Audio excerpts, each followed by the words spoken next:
అందరికీ నమస్కారం అండి. ఈరోజు నేను చేయబోతున్న వీడియో ఏంటంటే, బాబాగారి సచ్చరిత్ర పుస్తకంలో నుంచి చేయబోతున్నాను. అందులోని 48వ అధ్యాయం అండి ఈరోజు. ఆహ్, ఇక్కడ ఏమిచ్చారంటే ఈరోజు టాపిక్ ఏంటంటే, అసలు బాబా గురువా? సద్గురువా? ఇది హేమత్ పంత్ గారికి కలిగిన ఒక డౌట్ అని చెప్పుకోవచ్చు. అసలు గురువు అంటే ఎవరు? సద్గురువు అంటే ఎవరు? అనేది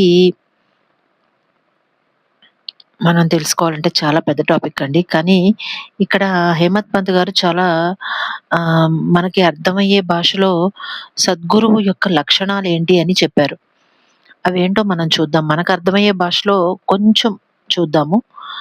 అదేంటంటే ఎవరైతే వేదాంతాలని బోధిస్తారో, ఇంకా ఎవరైతే చక్రాంకితం చేస్తారో, అంటే ఇప్పుడు జనరల్‌గా ఆహ్, చక్రాంకితం అంటే గనక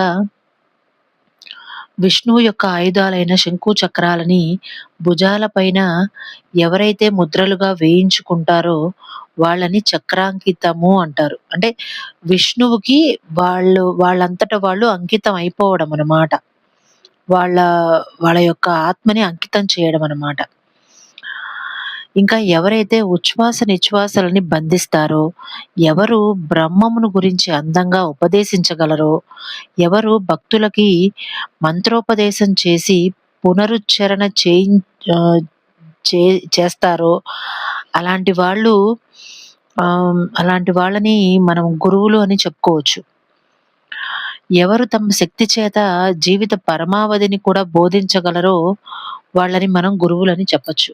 కానీ ఎవరైతే స్వయంగా వాళ్ళకి వాళ్ళు ఆత్మ సాక్షాత్కారం ఎవరికైతే స్వయంగా కలగదో, అంటే ఎవరైతే చెయ్యలేరో, పొందలేరో వాళ్ళంతట వాళ్ళుగా, అలాంటి వాళ్ళు సద్గురువుల లిస్ట్‌లోకి రారంటండి.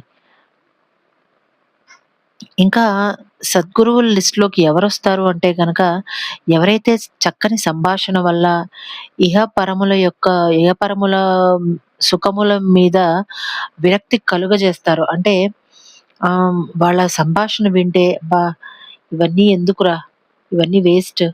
ఈయనెంత బాగా మనకి ఆహ్, గురు బోధ చేస్తున్నారో, ఈయన చెప్పే బోధ వింటూ ఇక్కడే ఉండిపోతే మనకి, అంటే మనము చాలా ఇన్నాళ్ళు ఉన్న ఏదైతే మనము విషయ వాంఛలున్నాయో వాటిల నుంచి ఈయన బోధలు వింటూ ఇక్కడే ఉంటే ఎంత బావుంటుందో కదా!